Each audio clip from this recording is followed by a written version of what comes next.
Bonjour et bienvenue à tous. Merci d'être parmi nous aujourd'hui. Je me présente, mon nom est Cassandra Plot, je suis chargée des communications et marketing à la Faculté de sciences et génie. En fait, je tiens à vous rappeler que la conférence d'aujourd'hui va être enregistrée et disponible pour rediffusion sur le site de la Faculté de sciences et de génie, donc dans la section de la formation continue. La conférence est une durée de 50 minutes, puis vous allez avoir une période de questions de 10 minutes à la fin que vous allez pouvoir poser dans la section de chat. Puis, je vais pouvoir poser les questions à notre conférencier. Donc, le conférencier de la journée de ce midi est M. Vincent Goulet, qui est professeur à l'École d'actuariat à l'Université Laval. Puis, il va nous parler des API ou les multiples facettes de la diffusion des résultats. Donc, sans plus tarder, je vais vous laisser avec lui. Merci, Cassandra. Je vais juste démarrer mon chronomètre, garder le fil. Alors, bonjour tout le monde. Merci d'être présent aujourd'hui. Cassandra m'a présenté comme professeur à l'école d'actuariat. Je ne vous parlerai pas d'actuariat, mais je ne vous parlerai pas non plus d'abeilles. D'ailleurs, quand on fait les diapositives, on n'a pas complètement le visuel ou l'impression à quel point ça va être gros à côté de nous. C'est un petit peu effrayant finalement. Je vous ne parlerai pas d'abeilles, évidemment, mais on va parler un peu d'interface API. Et donc, évidemment, vous voyez que le titre est simplement un jeu de mots et ensuite, l'abeille découle naturellement. Et pour celles et ceux qui me connaîtraient, vous savez que j'ai coutume d'illustrer de toute façon tous mes documents à l'aide de photos d'animaux. Alors, ça allait tout à fait bien dans le thème. Alors, écoutez, normalement, là, quand on donne une conférence, on nous recommande toujours d'avoir une bonne idée de quel est notre auditoire. Donc, quelle est la composition de l'auditoire pour être en mesure de s'ajuster. Pour des conférences publiques comme on fait ce midi, c'est un peu difficile. La seule information que j'ai pu obtenir des organisateurs, c'est la liste des courriels et j'ai pu quand même inférer certains résultats à partir de ça. Il y a une bonne proportion de l'auditoire qui provient de l'Université Laval, que ce soit dans les services, que ce soit dans les départements. J'imagine qu'un certain nombre d'entre vous étaient étudiants ou alors membres de centres de recherche ou d'instituts de recherche, donc des chercheurs. Une certaine proportion proviennent de l'industrie, donc du domaine privé. Mais j'imagine que ce qui nous regroupe ici, c'est le fait que vous développez des connaissances, vous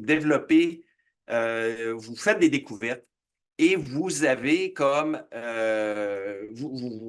rencontrez le défi de diffuser vos résultats, de les disséminer, de les faire connaître.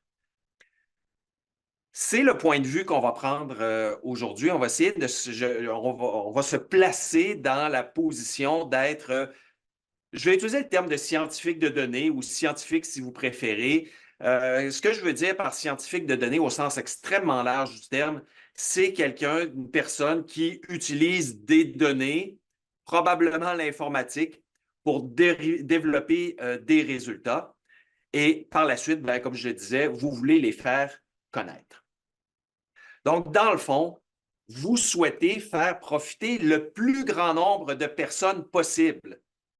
Puis le plus grand nombre, ça peut être à échelle extrêmement variable. Ça peut être à l'intérieur de votre centre de recherche, donc que tous les membres du centre de recherche soient informés, de la même façon que votre souci peut être l'organisation ou alors la Terre entière, si ce que vous voulez, c'est diffuser vos résultats de manière extrêmement large. Donc, faire profiter le plus grand nombre de personnes possible de vos connaissances, de vos découvertes, et ce, de manière efficace et reproductible. Efficace, ça veut dire donc le faire pour que ce soit le plus simple pour vous de diffuser ces informations et le plus simple possible pour les personnes de les consommer. Faire en sorte que vos connaissances, vos découvertes soient faciles à découvrir ou faciles à utiliser. Donc ça, c'est pour ce qui est de l'efficacité. Puis pour l'aspect reproductible, c'est un élément qui est extrêmement important puis qui joue un rôle de plus en plus important dans le domaine de la science, encore là au sens large, c'est ce qu'on appelle le concept de recherche reproductible, c'est de faire en sorte qu'on soit capable de reproduire vos résultats au besoin ou que vous-même soyez capable de les reproduire au besoin relativement facilement à peu de coûts. Ça peut être parce que vous voulez les diffuser de différentes manières et vous voulez pouvoir le faire facilement. Donc, vous devez pouvoir reproduire vos résultats à l'identique plusieurs fois, ou que ce soit pour que d'autres personnes soient en mesure de reproduire vos propres résultats, par exemple dans le domaine de la recherche, pour être capable de vérifier ou de valider ce que vous avez fait. Donc, je ne parlerai pas beaucoup aujourd'hui de recherche reproductible, mais ça va être un thème sous-jacent quand même tout au long de notre discussion.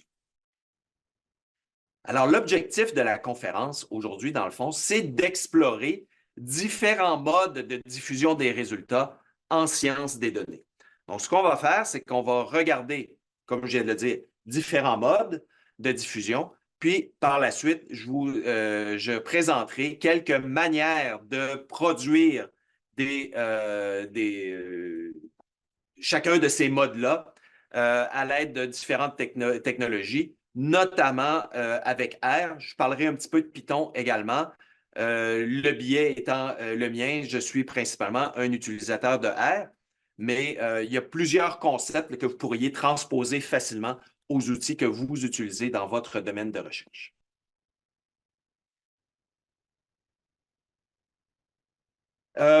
Cette conférence est inspirée d'une conférence à laquelle j'ai assisté l'été dernier à Londres au Insurance Data Science, à la conférence Insurance Data Science, une conférence donnée par Mark Sellers qui portait un peu plus spécifiquement sur l'utilisation des API, des interfaces API. Dans le fond, l'auteur voulait venir présenter ce concept-là à des scientifiques de données et dire, vous devriez utiliser les API. Et à l'intérieur de la conférence, en fait, il parlait de plusieurs autres éléments et je vais réutiliser un petit peu la même structure que cette conférence-là, mais en parlant beaucoup, beaucoup moins des interfaces API. Je n'ai pas l'expertise que cet auteur-là avait et de toute façon, le focus de ma conférence n'est pas tout à fait le même. Cela dit, je ne sais pas là, dans quelle mesure on pourra vous transmettre les informations, mais peut-être juste en cherchant à la limite le titre de la conférence, vous pourriez trouver facilement. C'est une des meilleures conférences à laquelle j'ai assisté de ma vie et j'en ai quand même assisté à plusieurs. Le présentateur était vraiment excellent, le sujet était très bien amené et les diapositives étaient particulièrement faites. Alors, si vous voulez un petit crash course de conception de belles et de bonnes diapositives, vous pouvez aller voir le travail qui a été fait ici. Alors, pour planter un petit peu le décor, pour se donner une idée de ce dont on va discuter, on va se donner un petit exemple que je vais utiliser au fil d'une bonne partie de la conférence ce midi, mais je vais parfois dériver vers d'autres sujets pour essayer de rattacher ça à ce que vous êtes susceptible de faire dans votre domaine. Comme je vous dis, je ne sais pas nécessairement exactement quel est votre domaine, mais je vais essayer de faire des liens avec d'autres domaines, entre autres, par exemple, avec la recherche scientifique plus conventionnelle, si on veut. Puis, ce n'est pas dit de manière péjorative d'utiliser le terme conventionnel ici. Alors, notre exemple, ça va être que, supposons une organisation dans laquelle on a un produit qui doit être tarifé et dans la tarification, donc dans l'établissement du prix du produit, il y a un taux d'intérêt qui intervient dans le calcul. Ce taux d'intérêt-là, il est susceptible de changer sur une base quotidienne, hebdomadaire ou mensuelle. Si notre taux d'intérêt était, par exemple, collé un petit peu plus à celui de la Banque du Canada, ben, on aurait des taux d'intérêt qui varieraient sur une base, grosso modo, mensuelle. Donc, le taux d'intérêt est susceptible de changer et ça exige donc d'adapter ce taux d'intérêt-là pour faire le calcul du produit. Or, il y a plusieurs personnes dans l'organisation qui sont susceptibles d'utiliser ce taux d'intérêt-là. J'ai représenté en haut à gauche, donc ici, l'équipe de R&D. Je l'ai identifié comme ça. En fait, pendant toute la durée de l'exemple, on va supposer que vous, que moi, nous faisons partie de l'équipe de R&D. OK? C'est notre rôle, c'est l'équipe des scientifiques de données.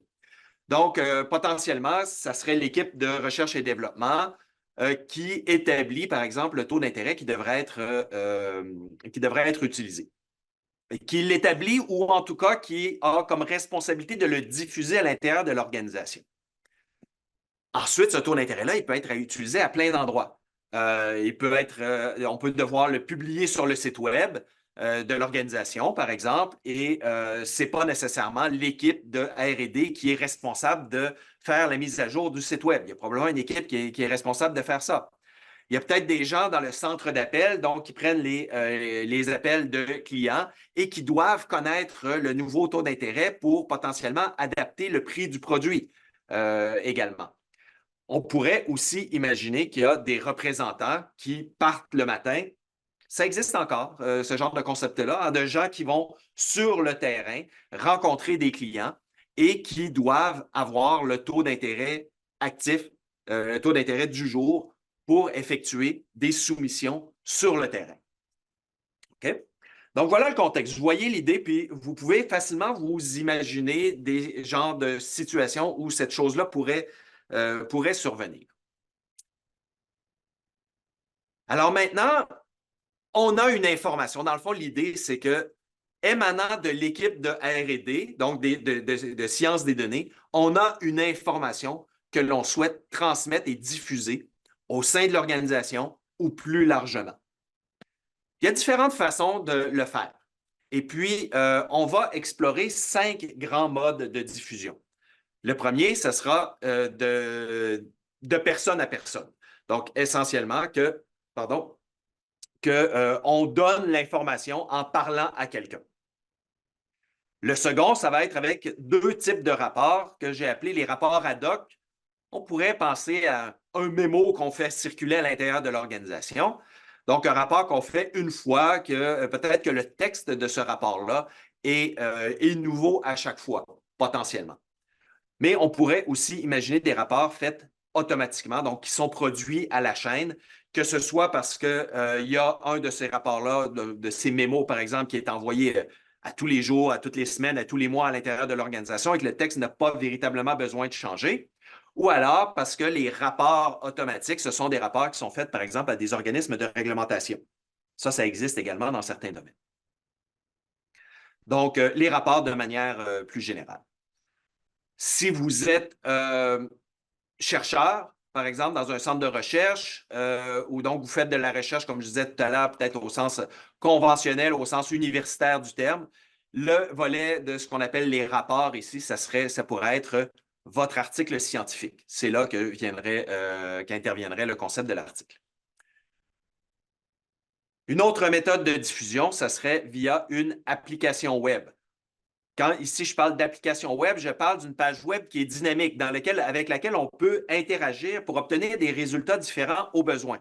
Donc, je ne parle pas nécessairement juste d'une page web statique qui écrit le taux d'intérêt est telle valeur, mais plutôt donc une application interactive que l'on consomme via le web et par laquelle on est capable d'interagir pour effectuer certaines manipulations par nous-mêmes. On verra un petit peu plus loin, un petit peu plus en détail tout à l'heure ce que je veux dire par là. Le quatrième mode de diffusion, ça sera via un pactage logiciel. Donc là, il y a plein de termes différents qui peuvent être utilisés. Je préfère personnellement utiliser le terme pactage en français.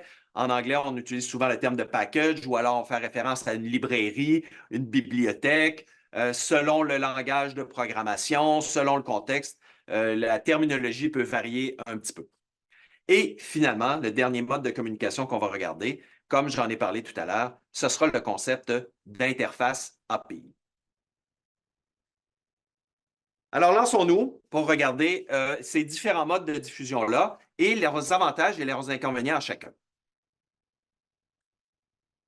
Le premier, ce serait le mode de personne à personne. Ce que ça pourrait signifier, c'est que, par exemple, vous êtes la personne responsable d'établir le taux d'intérêt et dans l'organisation, vous transmettez l'information à l'intérieur de l'organisation, ou du moins à certaines personnes qui doivent utiliser le taux d'intérêt, vraiment dans une discussion de corridor, à la limite.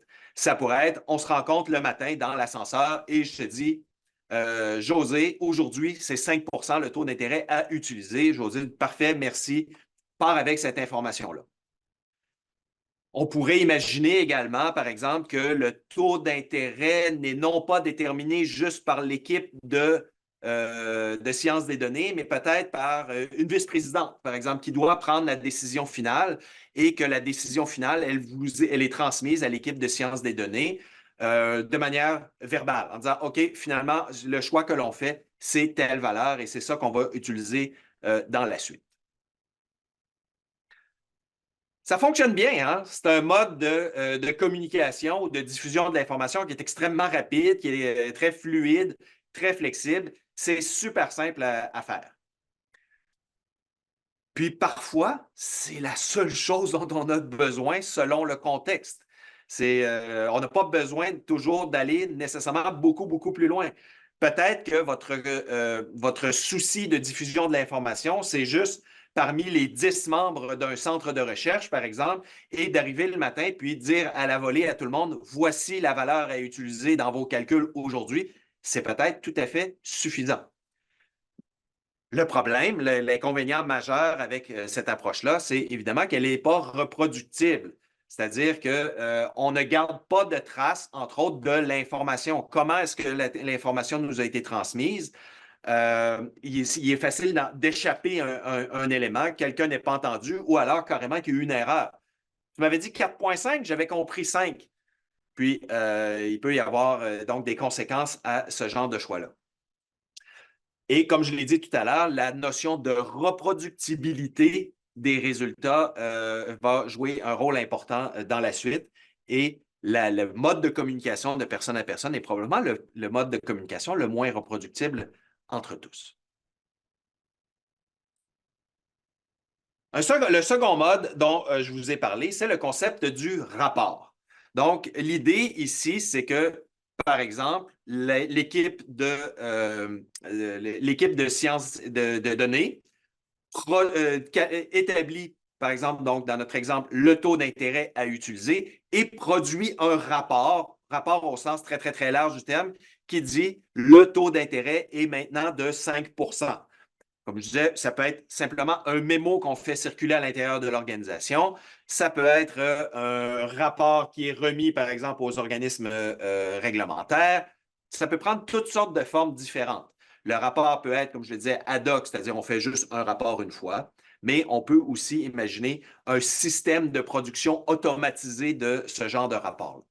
Une fois le rapport conçu, ben, les utilisateurs de l'information vont devoir aller chercher cette information-là dans le rapport.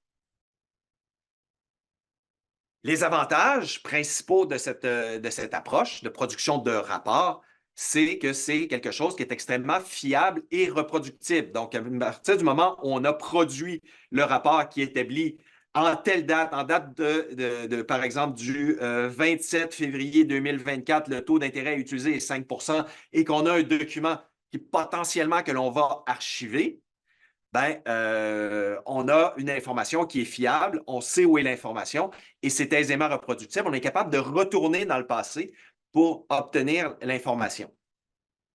Également, la production de rapports, c'est quelque chose qui se prête bien à l'automatisation.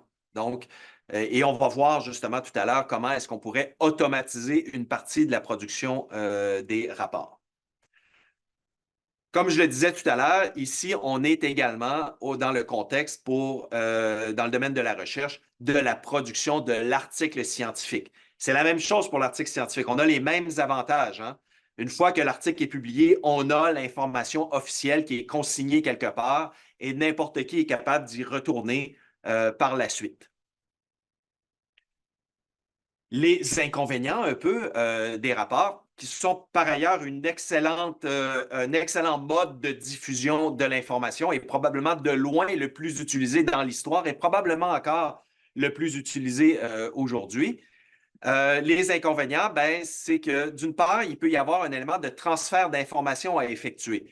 La personne qui lit le rapport et qui dit Ah, aujourd'hui, le taux d'intérêt est de 5 doit probablement se retourner et entrer cette information-là dans un autre système pour faire le calcul qui est exigé.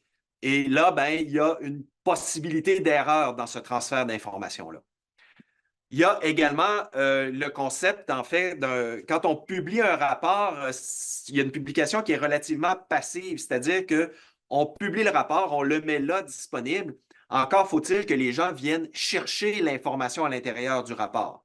Donc, on n'a pas de possibilité de véritablement pousser l'information et de la forcer vers les consommateurs, si on veut, de notre information. On peut carrément avoir un enjeu de découvrabilité, c'est-à-dire que les gens sachent que l'information est disponible, que l'article a été publié, que le mémo existe. Il peut y avoir un enjeu de ce côté-là. Ça dépend évidemment du contexte dans lequel on opère. Mais néanmoins, on a gagné des éléments importants. On a gagné en reproductibilité de la publication de nos résultats, puis en fiabilité également. Vient ensuite ce que j'ai appelé donc tout à l'heure l'application web ou le rapport dynamique ou en tout cas ou l'application web interactive, ici que je vais résumer simplement sous le terme de app. Donc, une application web, qu'est-ce que c'est en fait? C'est que comme équipe de scientifiques de données, cette fois, vous publiez sur Internet via une page web une petite application qui permet non seulement d'obtenir le résultat, par exemple le taux d'intérêt, mais qui permet peut-être également de faire certaines autres manipulations avec ça. Par exemple, de calculer le prix avec un taux d'intérêt de 5 mais qui pourrait permettre aussi aux individus de se dire, mais si le taux était de 4,5 plutôt que de 5, quel serait le prix? Donc, c'est pour ça que je vous disais tout à l'heure qu'on n'a pas une page web statique, mais une page web dynamique où les gens peuvent jouer un petit peu avec l'information qui est publiée pour obtenir les résultats qui les intéressent. Donc, vous publiez cette application-là et ensuite, les consommateurs de l'information peuvent interagir avec l'application pour obtenir l'information ou aller un petit peu au-delà de l'information que vous avez strictement publiée. Qu'est-ce qu'on vient de gagner comme avantage ici? C'est une part, puis ça, c'est l'élément important, c'est un élément d'autonomie. C'est-à-dire que la personne qui consomme l'information peut, de manière autonome, obtenir des résultats différents que ceux que vous aviez prévus. Du moins en partie. Évidemment, il va falloir que le calcul que la personne veut faire ait été prévu par l'application, mais la personne peut quand même jouer un peu avec les paramètres. Je vous donne un exemple ici pour fixer les idées. Ça vous est fort probablement déjà arrivé. Produisez un rapport quelconque, que ce soit pour un patron, un vice-président, le directeur du centre de recherche, votre superviseur, peu importe. Vous produisez une forme de rapport, vous présentez vos résultats et on vous pose la question, oui, mais qu'est-ce qui arrivait si? Si on changeait tel paramètre, qu'est-ce qui se passerait? Puis là, si vous travaillez uniquement avec le mode précédent, c'est-à-dire de production de rapport, bien, essentiellement, vous retournez à votre bureau, vous refaites les calculs, puis vous produisez un nouveau rapport, puis vous venez le présenter de nouveau, puis on dit Ah, OK, ça refait ça. Mais est-ce que ça ne serait pas intéressant plutôt de publier justement une application web, donc facile à accéder pour n'importe qui, et que la personne qui veut jouer un petit peu avec les paramètres puisse le faire par elle-même? Ben, c'est ça qui est un concept de rapport dynamique, c'est-à-dire donc on est dans le même point qu'un rapport précédemment, mais où les résultats peuvent être mis à jour, modifiés de manière dynamique par l'interface d'une page web. On verra tout à l'heure comment est-ce qu'on peut faire ça. Donc, il y a un élément qui est intéressant ici pour les utilisateurs de vos résultats, c'est qu'ils ont gagné en autonomie. Ils peuvent jouer un petit peu avec vos résultats et obtenir peut-être des informations que vous n'aviez pas nécessairement 100% prévues. L'autre élément, évidemment, l'autre avantage pour vous, comme scientifique de données, c'est l'élément de la mise à jour, c'est-à-dire que vous pouvez publier une nouvelle version de l'application et c'est complètement transparent pour l'utilisateur et tout d'un coup, il travaille avec des nouvelles données, chose qui est plus difficile à faire avec un rapport statique. Donc, si on a un nouveau rapport, ben, il faut publier à chaque fois un nouveau rapport, probablement informer les gens qu'il y a un nouveau rapport, s'occuper de mettre un numéro de version pour que tout le monde sache où est-ce qu'on en est, etc. Donc, il y a un élément de, justement, de dynamique là, pour l'utilisateur de votre application, mais pour vous également, plus facile de faire des mises à jour. L'inconvénient de l'application, c'est que son format est fixe, c'est-à-dire que la personne qui va consommer votre information pourra la consommer uniquement à l'intérieur des paramètres que vous aurez décidés. Donc, si c'était, par exemple, que calculer le prix du produit en fonction du taux d'intérêt, puis vous avez laissé la personne changer le taux d'intérêt, c'est bon. On va pouvoir calculer le prix selon le taux d'intérêt, mais on ne pourra faire que ça. Rien d'autre que vous auriez, que quelqu'un pourrait être intéressé à faire à partir de l'information qui est le taux d'intérêt. Vous ne le savez pas nécessairement. Là, vous vous dites peut-être, oui, mais la seule information vraiment d'intérêt, c'est de calculer le prix. Peut-être autre chose. Peut-être que quelqu'un aimerait faire une autre forme d'analyse à l'aide de votre information. On ne peut pas le faire. Le format de l'application est fixe. Donc là où vous pouvez donner un petit peu plus de flexibilité à vos utilisateurs, c'est en publiant l'information à l'intérieur d'un paquetage logiciel, c'est-à-dire donc une suite de logiciels que les gens pourront installer sur leur poste de travail et ensuite utiliser pour faire les calculs qui les intéresseront. Peut-être que ce genre de choses-là, ça se fait dans des organisations via, par exemple, publier une nouvelle version d'un chiffrier Excel. Ça pourrait être ça le pactage en tant que tel, une nouvelle version d'un chiffrier Excel qui contient des valeurs mises à jour. Mais Excel est en général pas un excellent exemple là, de travail reproductible et tout ça, de tout ce dont je veux parler aujourd'hui. J'en reparlerai en clôture de la présentation. Mais donc, vous pourriez publier une nouvelle version de votre suite logicielle et les gens l'installent sur leur poste de travail et sont capables ensuite d'utiliser votre information. Donc, par exemple, le représentant qui part sur la route pourrait avoir comme responsabilité tous les matins de faire la mise à jour de son logiciel de calcul de prix. Et ensuite, il part sur la route et il a toujours la version à jour avec le bon taux d'intérêt. Okay? Ça pourrait être le genre de situation que l'on pourrait imaginer.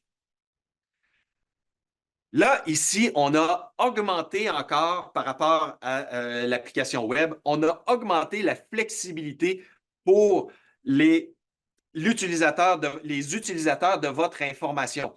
Donc, toujours ces personnes ici qui veulent utiliser votre information. Maintenant, ils ont un peu plus d'autonomie que via l'application web parce qu'ils ont à la limite tout le code informatique pour jouer avec les données.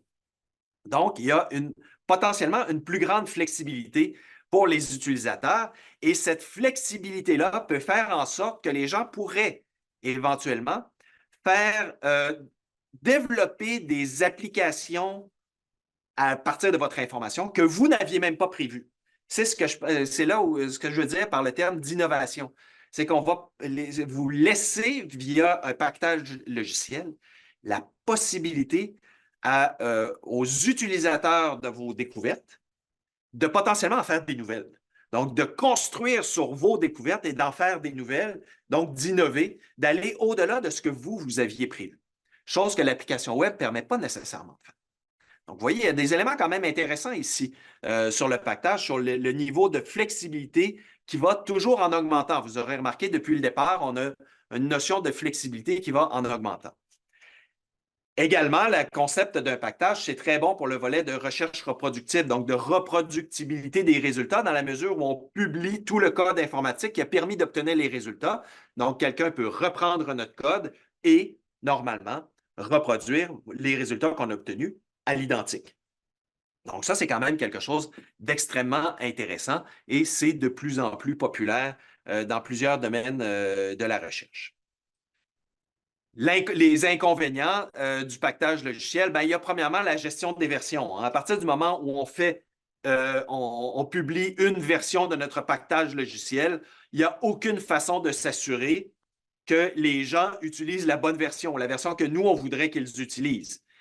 Peut-être qu'il y a des politiques à l'intérieur de l'organisation qui font en sorte qu'il ne peut pas y avoir d'erreur de ce côté-là. Par exemple, notre représentant est obligé de faire une mise à jour à tous les jours, ou alors on pousse via certains systèmes informatiques, on pousse les mises à jour automatiquement sur les postes des personnes, mais on ne contrôle pas complètement le fait que, par exemple, le représentant n'a pas oublié, ou alors qu'il n'était pas là pour recevoir la mise à jour, et donc il est parti avec une mauvaise version du taux d'intérêt, toujours dans notre exemple. Si vous avez déjà publié des pactages, peu importe le domaine dans lequel le langage utilisé, vous êtes peut-être buté au fait que des gens vous écrivent en disant « Ouais, mais je n'obtiens pas les bons résultats pour telle chose. » Dites « Ouais, mais c'est parce que tu n'as pas la bonne version du pactage. Il y avait un bug. Ce bug-là a été corrigé. » Donc, c'est un élément que vous ne contrôlez pas à 100 %. Également, puis ça, c'est le plus gros inconvénient des pactages par rapport à la solution qu'on va voir dans une minute, c'est que c'est spécifique à un langage de programmation. Je peux produire, par exemple, un pactage R pour refaire les calculs de mon application dans R, mais si j'ai des gens qui n'utilisent pas R, ils sont un petit peu mal pris, pas beaucoup plus avancés. Peu importe le langage dont on parle, il y a le même enjeu. Okay? Que ce soit Excel, R, Python, on a toujours des solutions qui sont liées à un langage de programmation uniquement. Alors, est-ce qu'il y aurait possibilité d'avoir un certain nombre de ces avantages-là, mais de se libérer du dernier inconvénient ici, c'est-à-dire d'avoir quelque chose qui est spécifique à un langage? Bien, ça, on peut l'atteindre en partie à l'aide justement d'une interface API. API, ça signifie en anglais Application Programming Interface, donc une interface de programmation logicielle, si vous préférez. Le terme interface API est accepté en français, là, selon l'Office québécois de la langue française, parce que l'acronyme API est très, très, très répandu. Alors, c'est quoi une interface API?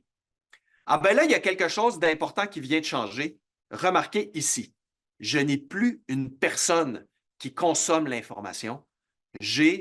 En fait, le petit icône ici veut représenter une machine. Une interface API, c'est une façon de transférer de l'information entre deux ordinateurs essentiels. Donc, vous, en tant que scientifique de données, vous pouvez rendre certaines informations disponibles via un serveur, essentiellement, qui est sur le réseau. Ça peut être le réseau à l'intérieur de l'organisation, ça peut être l'Internet au grand complet. Il n'y a pas véritablement de différence fondamentale sur le concept. Donc, vous publiez l'information sur le réseau et cette interface-là est capable de produire de l'information selon les paramètres qu'on va lui demander. Et l'idée, ensuite, c'est que cette information-là va être consommée directement par une autre machine. Elle dit oui, mais la machine, elle est probablement qu'il y a quelqu'un en amont qui lui demande d'aller consommer cette information-là. Oui, c'est vrai, mais le fait est que l'idée, c'est que la communication maintenant s'établit de machine à machine. Ce que ça signifie, par exemple, c'est que le représentant qui part sur la route le matin et qui doit utiliser, une fois rendu sur le terrain, qui doit utiliser un taux d'intérêt pour calculer un prix, faire une soumission, bien, le taux d'intérêt, il ne l'a pas obtenu soit en vous parlant le matin, soit en consultant le mémo du jour, ou alors en allant sur une page web, ou en obtenant une mise à jour logicielle. Ce taux d'intérêt-là, il va le chercher automatiquement via une interface API sur un site web. Donc, son ordinateur, il y a probablement un logiciel sur son ordinateur qui fait le calcul du prix et ce logiciel-là va se charger d'aller récupérer l'information, donc le taux d'intérêt du jour, sur un serveur sur lequel vous avez mis l'information et cette communication-là va s'établir à l'aide d'une interface API. L'interface API peut être extrêmement simple puis peut devenir beaucoup plus compliquée. On verra des exemples dans quelques minutes.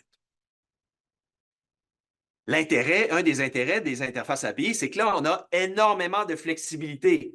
C'est-à-dire que les gens maintenant peuvent consommer votre information de n'importe quelle manière. Ce n'est peut-être pas le cas du représentant. Là. Le représentant, il a sa job à faire qui est de publier un prix. Mais imaginez publier certains résultats en lien avec votre recherche par l'interface, par le biais d'une interface API. Il se peut bien que les gens qui consomment l'information la consomment d'une manière que vous n'aviez pas du tout prévue. Et en plus, les personnes n'ont pas besoin d'utiliser le même système logiciel que vous.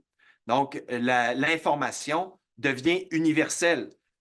Elle est transmise de manière complètement indépendante du langage de programmation qui est utilisé pour faire l'analyse. Donc, vous pourriez faire votre analyse dans R, publier vos résultats via l'interface API, tout ça dans R, mais que quelqu'un utilise votre information, par contre, à distance, via Python, par exemple.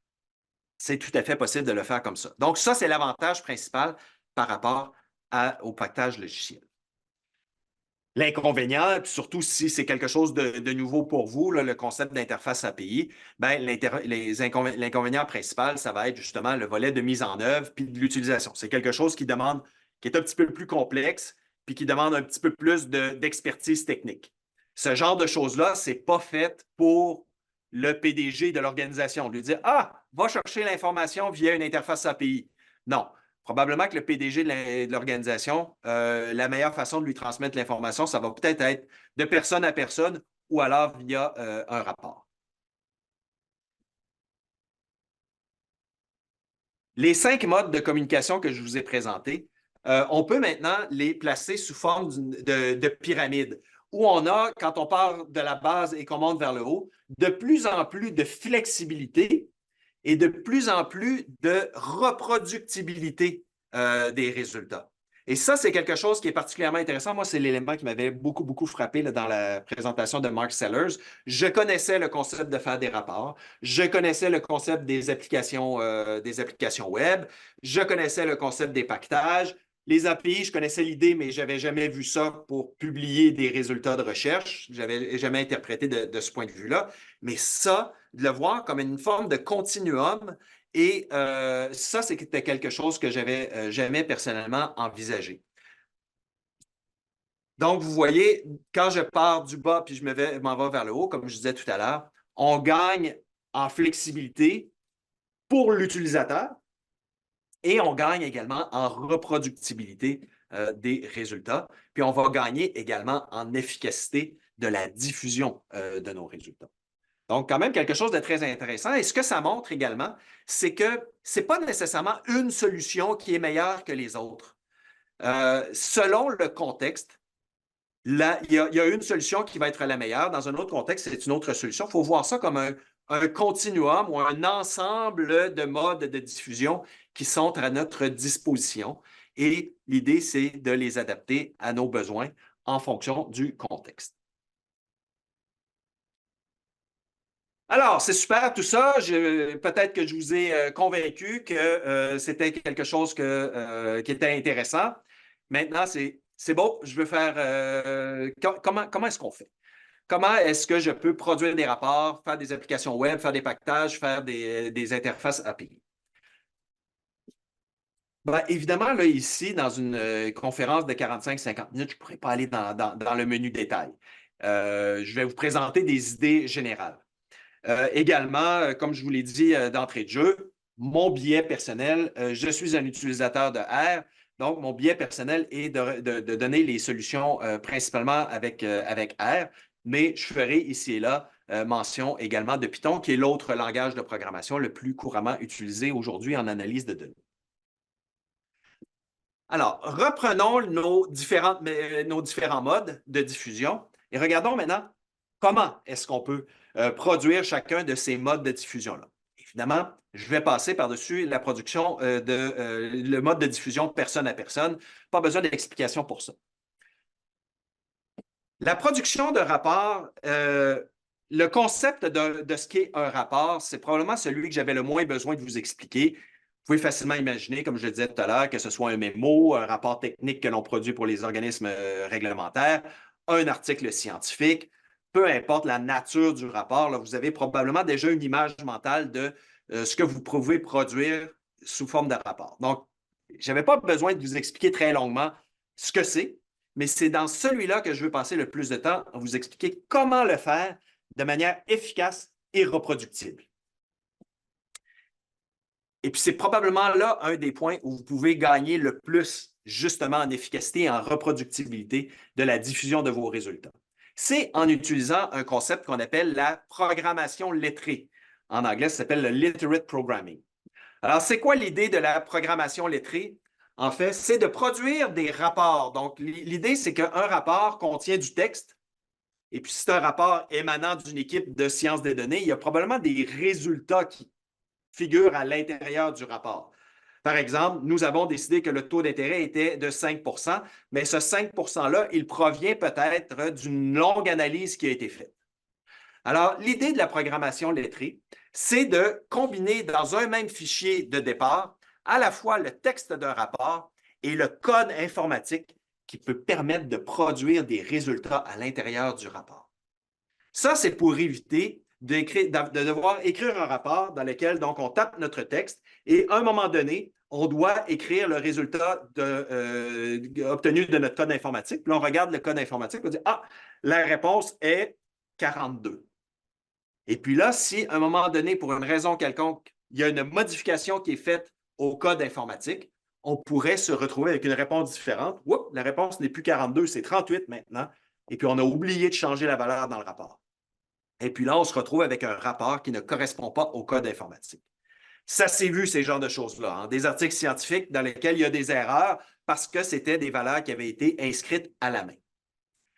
Ou alors, on veut produire des graphiques, par exemple, et si vous avez déjà fait ça, là, produire un rapport dans lequel il y avait beaucoup de graphiques et que votre code informatique sert à produire les graphiques, vous faites du copier-coller, vous les mettez à l'intérieur du rapport, et s'il y a quelque chose qui change, vous êtes obligé de tout recommencer, la production des graphiques, puis la production du copier-coller, les étapes de copier-coller à l'intérieur de votre rapport. C'est fastidieux, c'est facile d'oublier quelque chose et de faire des erreurs.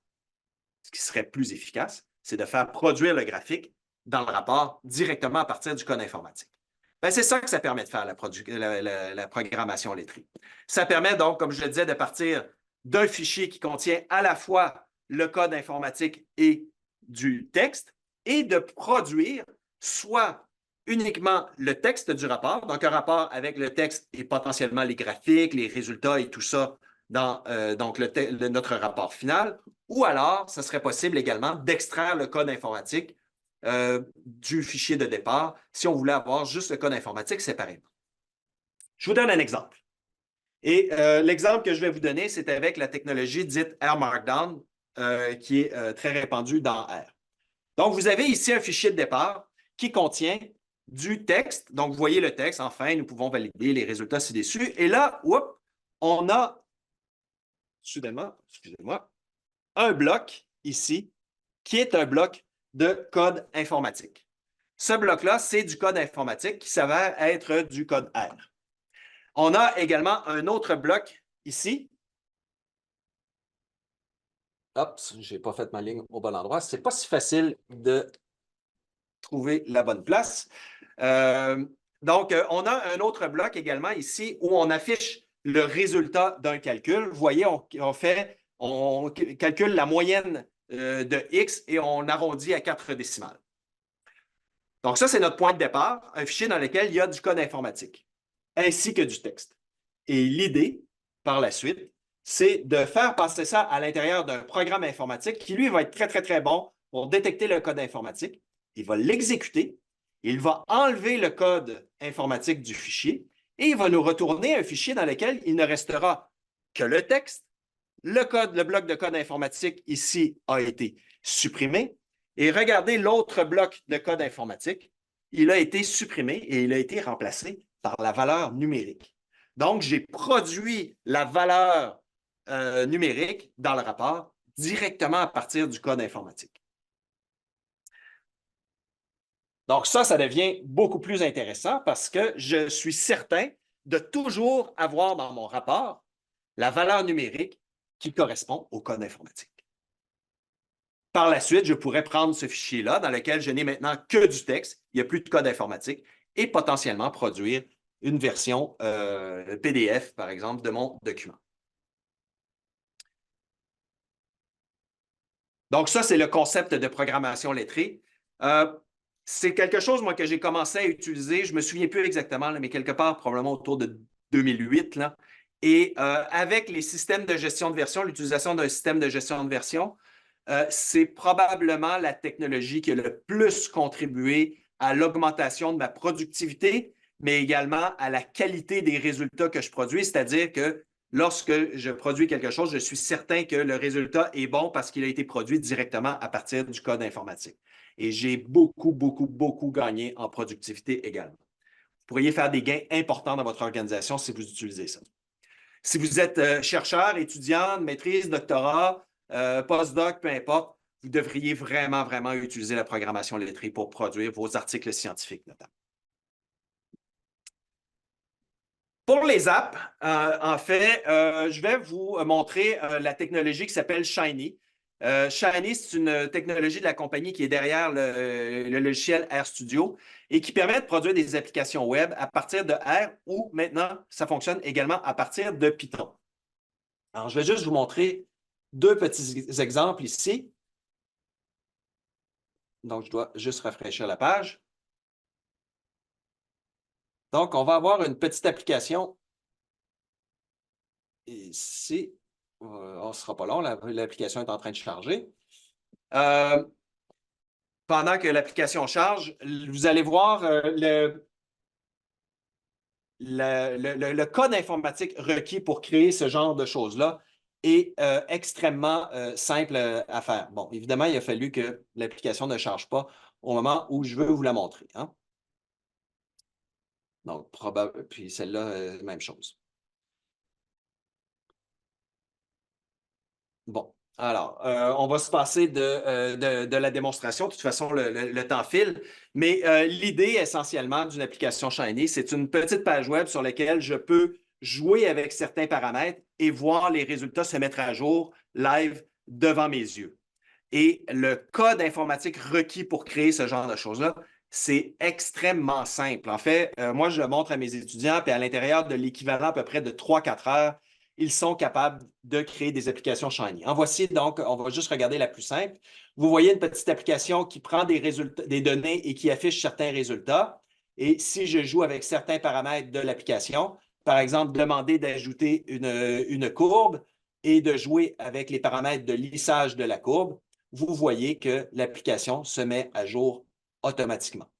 Je peux, par exemple, également jouer avec le nombre de classes à l'intérieur de mon Instagram et tout se met toujours à jour automatiquement. Donc, ça permet aux gens de jouer un peu avec certains paramètres et de voir par eux-mêmes de tirer leurs propres conclusions à partir de l'information que vous avez publiée. Vous avez ici essentiellement le code informatique, là, c'est ce bloc-là et ce bloc-là, et vous avez 100% du code qui est servi à faire la petite application qui est ici. Donc, c'est quand même relativement simple. Je vais juste aller voir si l'autre côté, non, elle ne s'est pas rafraîchie. Mais c'est possible de faire des applications beaucoup plus élaborées que celles que je vous ai montrées.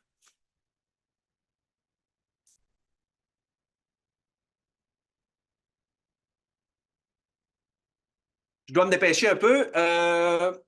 Le concept d'un pactage, ben, dans le fond, c'est quoi un pactage? C'est un ensemble cohérent de fonctions, de bases de données et de documentation donc, que vous publiez. Donc, essentiellement du code informatique, mais habituellement, pas juste du code plus ou moins structuré, mais du code bien structuré de telle sorte que les personnes qui le consomment soient capables de l'utiliser.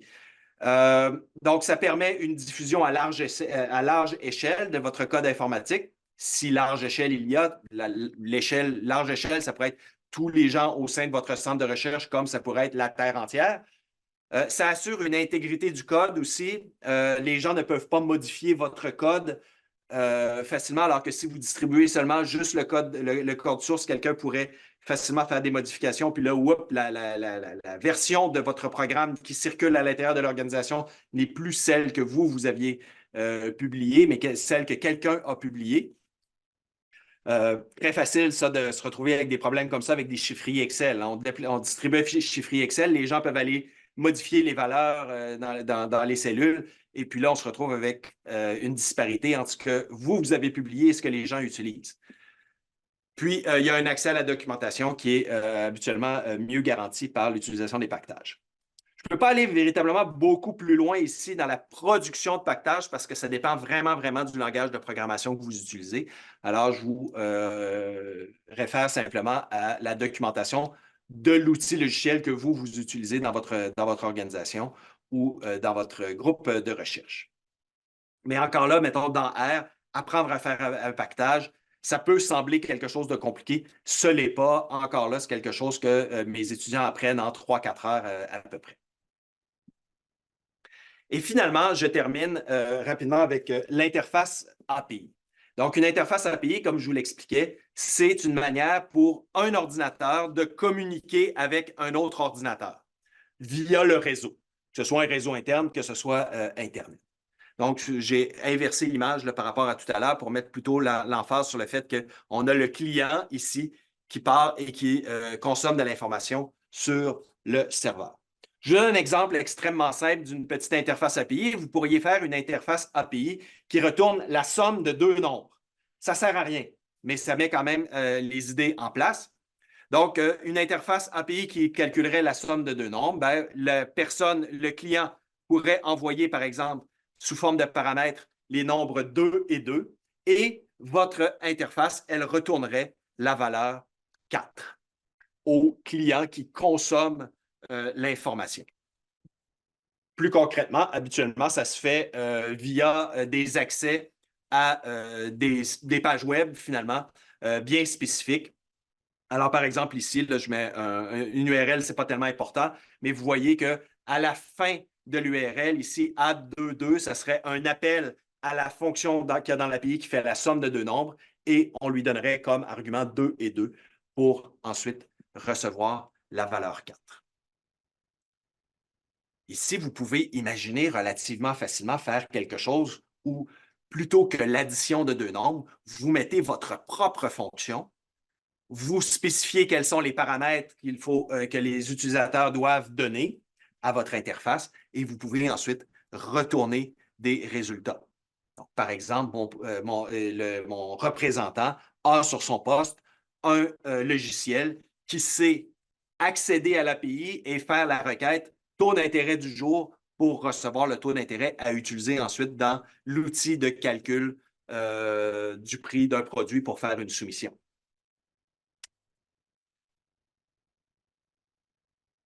Encore là, c'est pas ça peut sembler relativement ésotérique, tout ça, mais aujourd'hui, c'est relativement facile à faire.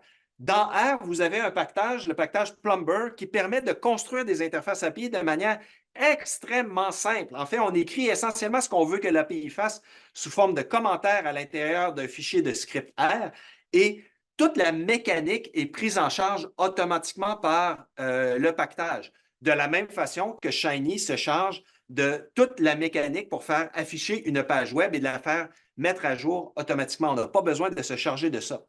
Dans Python, on a des solutions comme Flask ou FastAPI qui font essentiellement la même chose. Donc, aujourd'hui, c'est relativement simple d'utiliser des interfaces API, d'en utiliser et d'en concevoir surtout.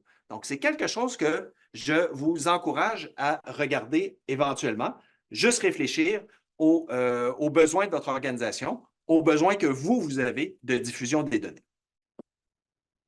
Donc, mes quelques petits conseils en terminant, je viens de dire mes petits conseils, et justement, mon premier conseil, ça serait de commencer petit. Souvent, quand on se lance dans une nouvelle technologie, on peut avoir comme réflexe de dire « Ah, je vais essayer de faire un gros truc super spectaculaire. » Non, faites des petites choses. Si vous voulez apprendre à utiliser un système de programmation lettrée, faites-le pour produire un premier tout petit document, une page, quelque chose de super simple. Si vous voulez apprendre à utiliser Shiny pour faire une application, faites une application simple au début. Il est possible de faire des choses extrêmement élaborées, au visuel extrêmement spectaculaires, mais commencez par faire les choses simples. Paquetage, faites-en un petit simple qui contient une, deux, trois fonctions. Même chose pour une API. Allez-y avec les choses simples au départ. Ça évite de voir une montagne devant soi. Et quand on réussit à faire un petit pas, parfois, ça peut simplement permettre pour vous de comprendre comment est-ce que ça fonctionne et peut-être également commencer à utiliser ce mode de diffusion-là à l'intérieur de l'organisation, puis que les gens se disent « Ah, OK, juste pour cette petite application-là, je vois comment faire. » Donc, on y va par la théorie des petits pas, autrement dit. Également, l'idée, c'est de choisir le bon outil selon le contexte dans lequel vous vous trouvez. OK? Donc, j'ai présenté différents modes de diffusion. Essayez de choisir le bon outil selon le public auquel vous vous adressez. Comme je disais tout à l'heure, ne faites pas une interface API pour le PDG de la compagnie. Ce n'est pas une bonne idée. Réservez peut-être l'interface API à l'équipe de recherche et développement, par exemple, l'équipe de sciences des données. Peut-être que pour le PDG, le rapport, c'est encore la meilleure solution. Peut-être que pour votre patron qui se trouve entre vous et le PDG, il y a quelqu'un d'autre entre les deux, bien, ça se peut que le rapport dynamique via une application web, ce soit la bonne solution. Donc, choisissez le bon outil en fonction du public auquel vous vous adressez. Également, gardez en tête qu'il y a des outils parfois qui sont simples, mais qu'un outil simple, c'est bon pour faire des choses simples. Je vois souvent des gens utiliser des outils qu'on nous présente comme étant des outils extrêmement simples, mais qui essaient de faire des choses compliquées avec. Puis en général, ça ne fonctionne pas bien. Je pense entre autres à Air Markdown. Air Markdown, c'est extrêmement simple à utiliser au départ. Vraiment, une fois qu'on comprend le concept, c'est très simple à utiliser, mais c'est efficace, ça fonctionne bien pour faire des documents simples. Les gens essaient de faire des documents extrêmement compliqués avec ça, puis c'est là où ça devient un moins bon outil. Donc, si vous voulez faire des choses plus compliquées, regardez s'il existe des outils plus compliqués pour faire la même chose. Et surtout, puis ça va probablement, s'il y a des éléments dans ma présentation qui vous ont intéressé et qui ne sont pas encore utilisés dans votre organisation, dans votre centre de recherche ou juste pour vous personnellement, ce qui va peut-être être le plus difficile, c'est de changer vos façons de faire, voire de modifier les logiciels qui sont utilisés au sein de l'organisation ou de votre, je disais de l'organisation, de votre centre de recherche, de votre regroupement, peu importe. Ça peut être l'élément le plus difficile à faire. Convaincre les gens d'utiliser d'autres outils informatiques, surtout dans des contextes ou dans des domaines dans lesquels on utilise essentiellement Word et puis Excel. Les éléments que je vous ai présentés aujourd'hui, ça s'intègre assez mal aux outils de bureautique usuels. Souvent, il vaut mieux utiliser d'autres outils et faire le changement. Ça peut être un véritable défi dans votre organisation. Si vous rencontrez ce défi-là, vous voulez essayer de convaincre les gens, allez-y peut-être avec l'efficacité. Efficacité, souvent, ça peut rimer avec donc moins d'erreurs, peut-être d'économiser de l'argent aussi en temps. Donc, ça peut être des arguments auxquels des décideurs, des décideuses peuvent être sensibles éventuellement. Mais donc, ça se peut que ce soit là qui est la principale difficulté. Il y a toujours une forme de réticence au changement. Hein. On peut en avoir une de changer nos façons de faire. Les autres peuvent en avoir également face au changement que nous, on voudrait imposer aux gens. Donc, quand même toujours un défi de ce côté-là. Je ne vous ai pas laissé beaucoup de temps pour les questions. Je ne sais pas, est-ce qu'il y en avait quelques-unes, Cassandra? Pas encore, mais OK. si les gens ont des questions, c'est le temps de les poser dans le chat, puis je vais pouvoir les lire à voix haute. Très bien.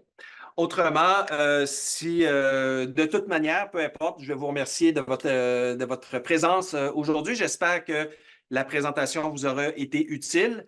Un élément également, j'ai mentionné là, que j'ai des formations complètement libres et gratuites qui existent pour la création de documents avec Air Markdown, d'applications web avec Shiny, de création de pactage dans R. Et puis, il y en a une autre qui est en préparation en ce moment pour faire des API, des interfaces API à partir de R. Si vous cherchez mon nom sur Internet, vous allez trouver éventuellement assez facilement ces formations-là. Donc, n'hésitez pas à les utiliser. Et la seule chose que je peux vous demander, sinon, ce serait, si vous les utilisez, vous les trouvez utiles, vous pouvez me le dire. Ça me fera plaisir. Sinon, autrement, merci. Merci beaucoup. Je vais laisser un petit 5 secondes si les gens ont des questions. J'ai des commentaires comme quoi que c'est très intéressant, par contre.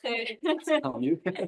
Bon, mais s'il n'y a pas de questions, on va terminer ça pour aujourd'hui. Si jamais par après, vous avez des questions ou comme que je vous ai mentionné, c'est disponible comme rediffusion, vous pouvez toujours écrire par courriel à M. Goulet. Donc, j'imagine qu'il va pouvoir répondre du mieux qu'il peut. Puis, je vous souhaite une bonne après-midi, puis à la prochaine.